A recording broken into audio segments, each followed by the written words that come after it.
Buenas noches. Me presento ante todos ustedes para darles cuenta del proyecto de ley para la reforma política, para decirles sencillamente cómo propone el Gobierno que sea nuestro futuro y para convocar a todo el pueblo español a una tarea de protagonismo y solidaridad. Hablar de política para un presidente del Gobierno quiere decir intentar despejar incógnitas y clarificar los objetivos que perseguimos. A partir de hoy mismo, fecha en que el Consejo de Ministros ha acordado remitir al Consejo Nacional y en su momento a las Cortes el proyecto de ley para la reforma política, creemos haber llegado a la recta final de ese proceso iniciado hace tiempo del modo más racional y congruente con la sinceridad democrática. Dar la palabra al pueblo español.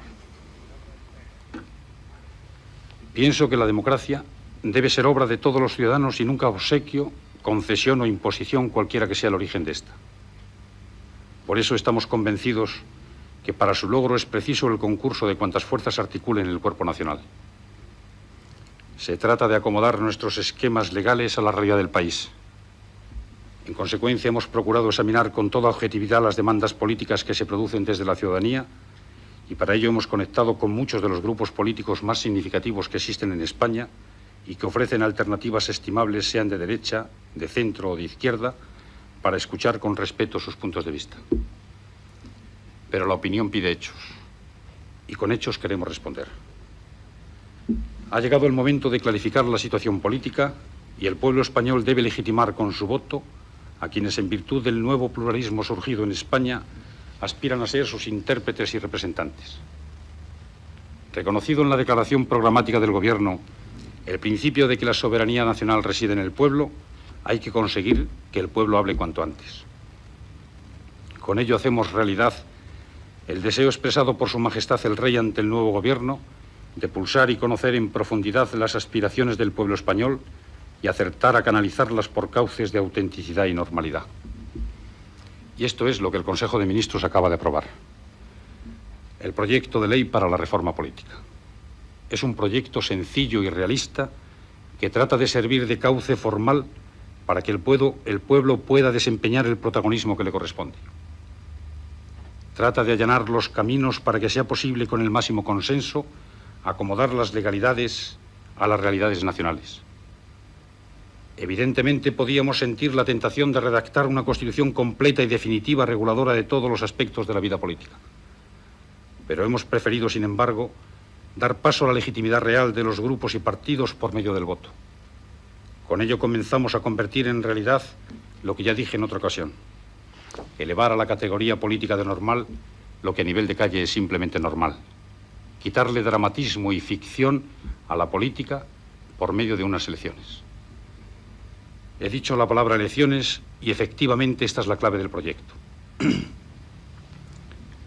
Las modificaciones constitucionales que contienen permitirán que las Cortes, compuestas por Congreso y Senado, sean elegidas por sufragio universal, directo y secreto lo antes posible y en todo caso antes de junio de 1977.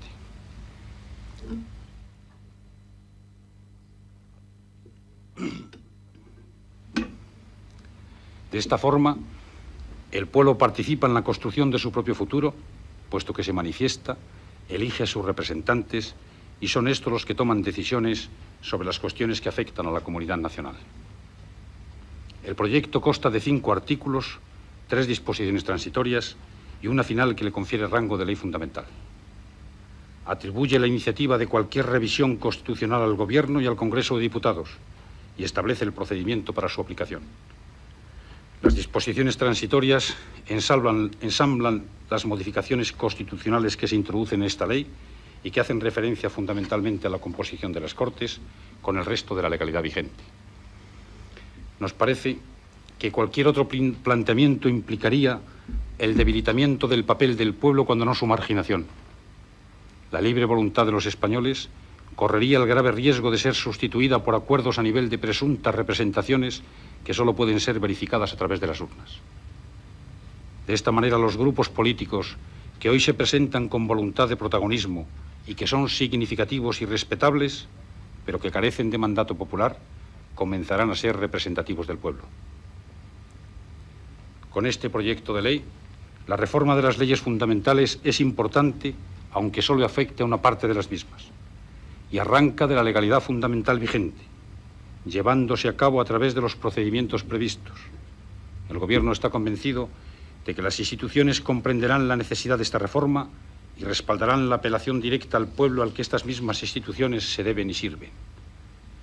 No puede existir ni existirá un vacío constitucional, ni mucho menos un vacío de legalidad. No puede producirse ese vacío porque España es un Estado de Derecho que se basa en la primacía de la ley. Es precisamente la legalidad el asidero de que disponemos para garantizar las libertades públicas.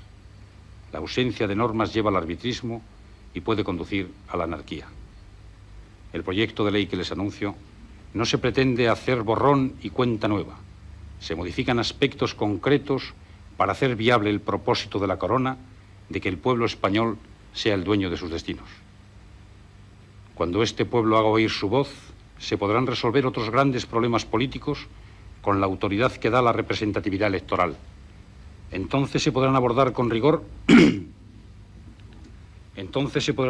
rigor temas como la institucionalización de las regiones dentro de la permanente unidad de España, la definitiva reforma sindical, la reforma fiscal, la relación del Gobierno con las cámaras legislativas y aquellos otros problemas que nos afectan no solo en la vida próxima y diaria, sino en cuanto al porvenir de nuestros hijos.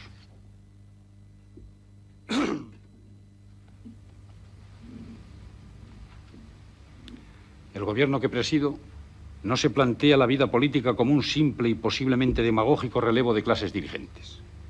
No sería ni serio ni responsable reducir a eso la gran operación de transformaciones que es preciso cometer. El Gobierno trata de llegar más lejos. Gobernar con medidas a corto plazo la transición de un sistema de legítima delegación de autoridad a otro de plena y responsable participación. Pero trata también de que España encuentre el clima suficientemente favorable para trazar una gran política de Estado en la que será precisa la colaboración de todos en la parcela de trabajo, por pequeña que parezca, de cada uno. Hace poco más de 2 meses, después de jurar mi cargo ante Su Majestad el Rey, me dirigí a los españoles en un breve mensaje. Les invitaba a iniciar juntos un camino de futuro que ha de evitar caer en cualquiera de estas dos tentaciones. El partir de cero haciendo tabla rasa de lo que constituye nuestra propia historia y el entramado de nuestras mismas vidas, o el confiado aquí no pasa nada que ignora la profunda transformación real que se está operando en todos los niveles en la sociedad española. Los propósitos que anuncié aquel día siguen en pie. Sigue en pie, por tanto, la acuciante preocupación por los más graves problemas que a todos nos afectan. Una gran parte de la comunidad se siente afectada cuando al regresar de las vacaciones se encuentra con nuevas alzas de los precios. Observa que hay millares de jóvenes que se incorporan cada año a la vida activa sin posibilidad de encontrar siempre el puesto de trabajo adecuado. Advierte que en general muchas empresas empiezan a estar descapitalizadas o se enfrentan con la dificultad de encontrar en algunas zonas un adecuado puesto escolar para sus hijos. Las preocupaciones más próximas son, sin duda, las que se refieren a nuestra vida diaria. Soy consciente, como lo es el conjunto del equipo gubernamental, de que nos hemos hecho cargo de dirigir una situación económica difícil. Que estas dificultades económicas les preocupan muy legítimamente a todos ustedes. Que las sufre todo el pueblo español y que son sentidas con más intensidad por quienes tienen menores niveles de ingresos. Que con toda razón los españoles piden remedios eficaces y que estamos ante la circunstancia de coincidir la necesaria transición política con la crisis económica, de modo que todas las soluciones son más costosas y algunas medidas políticamente buenas son económicamente desfavorables o a la inversa. Esta situación se agrava más aún si tenemos en cuenta que al verse las economías occidentales profundamente afectadas por la crisis energética, España no solo ha tenido que pagar también la factura de la subida del precio del petróleo, sino que además la recesión que ha tenido lugar en otros países ha incidido muy negativamente en nuestro turismo y en nuestro comercio exterior. La crisis económica internacional ha perjudicado más profundamente a un país como el nuestro, que es un país en desarrollo, pero que no es todavía un país desarrollado. Esta situación exige una mayor austeridad en todos los niveles públicos y privados y un máximo sentido de la responsabilidad de los empresarios y de los trabajadores, cuyos intereses deben coincidir básicamente en un momento en que lo fundamental es dinamizar nuestra economía a través del impulso de la iniciativa privada y de la colaboración entre todos aquellos que participan en el proceso productivo.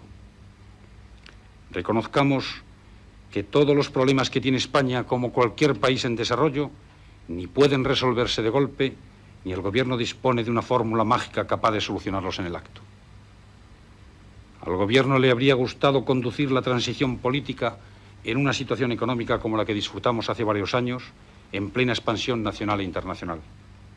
Pero acepta serenamente los datos de la realidad y con ello se propone sentar las bases para la construcción de nuestro futuro. El Gobierno se encontró con 3 tipos de necesidades que requieren 3 tipos de acciones. La primera es facilitar la transición. La acometemos con la ley enunciada. Significa simplemente reconocer la voz del pueblo. Al hacerlo, estamos en condiciones de decir que no se permitirá un asalto a ese pueblo basado en el recurso a la violencia en la calle, sin tener en cuenta que la calle es patrimonio de todos, ni mucho menos en el intento de atribuirse representaciones que no vengan directamente conferidas por los votos. La segunda es solucionar los problemas económicos y sociales heredados y anular sus causas. En la medida en que esas causas sean políticas, se trata de buscar la necesaria clarificación. En la medida en que sean puramente económicas, hay soluciones.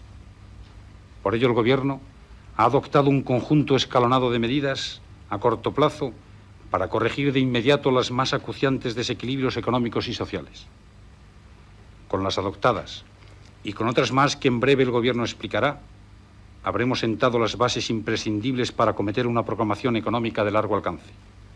Tratamos de encauzar con justicia la vida económica y social, y en ello comprometemos nuestra autoridad. No queremos tapar huecos, sino dejar un país viable y ordenado para quienes nos sucedan. Pero no nos engañemos. Las resoluciones económicas ya acordadas por el Gabinete, que por sí mismas y en otros tiempos ya habrían generado un enérgico cambio de rumbo, no han tenido todavía la virtualidad que de ellas cabría esperar. Y ello se debe, hay que reconocerlo con claridad, para salir del círculo vicioso en que podemos caer, a la incidencia de la vida política en la económica. Mientras no se despejen las incógnitas políticas que gravitan sobre el país, no podrá existir reactivación ni estabilidad económica.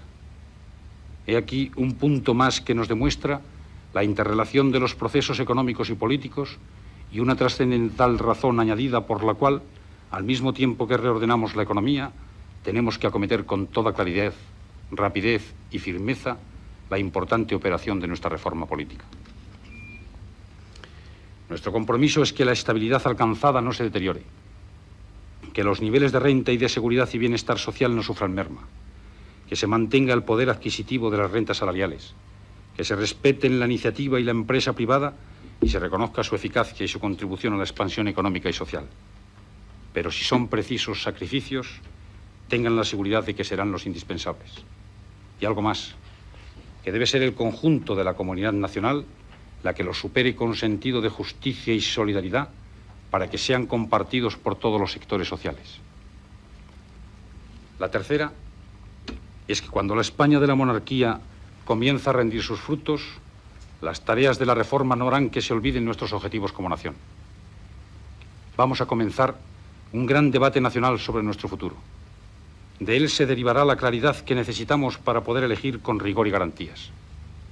Ante España se abre un nuevo horizonte. Como señaló Su Majestad el Rey, España es hoy una nación joven en cuya población los 2/3 tienen menos de 40 años.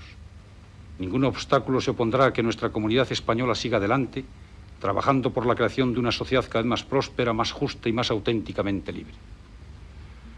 Esta convocatoria de la Corona es la gran misión para el futuro del pueblo español. Se trata de la definición de una gran política de objetivos nacionales comunes que no pueda ser rechazada con fundamento por ningún grupo, por ningún partido, por ninguna institución que participe de la esencia de esa comunidad de ideas e intereses que llamamos España. Soy consciente de la dificultad de esa gran política de Estado, al margen de los cambios de gobierno, al margen de la diversidad de opiniones, al margen del ejercicio de opciones y alternativas pluralistas y distintas. No es lógico que cada gabinete que llegue al poder cambie de objetivos cuya consecución solo se obtiene tras largos años de esfuerzos comunes. Las grandes líneas de la política exterior, el proyecto de hacer una España más humana y personalizada que responda a esquemas básicos de la política educativa y cultural, la elevación del nivel de bienestar de los que todavía no han alcanzado un mínimo justo y tantas otras cosas no pueden quedar sometidas a alternativas circunstanciales. No es presentable ni serio para un país necesitado de seguridad que la política educativa cambie cada pocos años, que la falta de claridad en política agraria lleve al desaliento a los hombres de nuestro campo, que la administración se vea sometida a seísmos cada vez que hay un relevo en puestos clave. No hay más política, señores y señores, que la que puede derivarse del esfuerzo común. El país está vivo y es joven.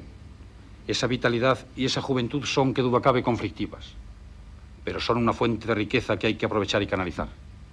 España es ante todo un gran país de peso específico en el mundo que no debe perder su camino y debe reforzar su sentido de la dignidad nacional.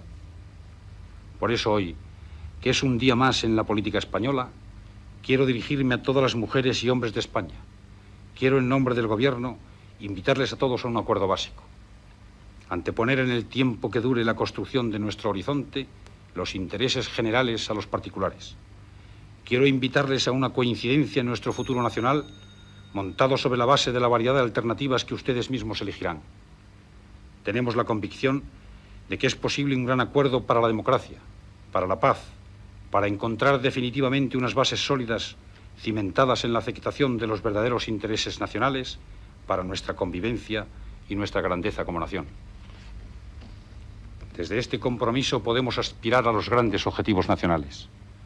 El Gobierno desea que el nuevo horizonte de España no tenga solo metas irrenunciables y entrañables como Gibraltar. Nuestro tiempo habla de nuevas aspiraciones. Habla de centrar nuestro papel en el equilibrio geopolítico del mundo. Habla de crear nuevas ilusiones colectivas. Habla, en definitiva, de una gran solidaridad nacional para un futuro en prosperidad. Tenemos la confianza de que nada de lo que espere al pueblo español en el futuro puede ser más difícil de superar que lo que ya ha sido resuelto en el pasado. Bajo la corona se pueden afrontar todos los problemas con la clara conciencia de que todos se pueden resolver. No hay por qué tener miedo a nada. El único miedo racional que nos debe asaltar es el miedo al miedo mismo. El Gobierno está dispuesto a que un nuevo horizonte se consolide y para ello pide el apoyo y la colaboración de toda la sociedad. El proceso de reforma se hará desde el imperio de la ley y con la firmeza necesaria para impedir el desorden. Pero nada es posible sin el respaldo de la comunidad nacional, de las instituciones, de los grupos, de los partidos y de las fuerzas sociales. Ante ese pueblo, cuya politización es la simple pero soberana politización de querer decidir su futuro y decidirlo en paz, en orden y seguridad, hemos querido comparecer hoy. Y repetir una vez más que el futuro no está escrito porque solo el pueblo puede escribirlo. Para ello tiene la palabra. El Gobierno que presido ha preparado los instrumentos para que esa palabra pueda expresarse con autenticidad, para garantizar en definitiva su soberanía, la soberanía del pueblo español. Buenas noches.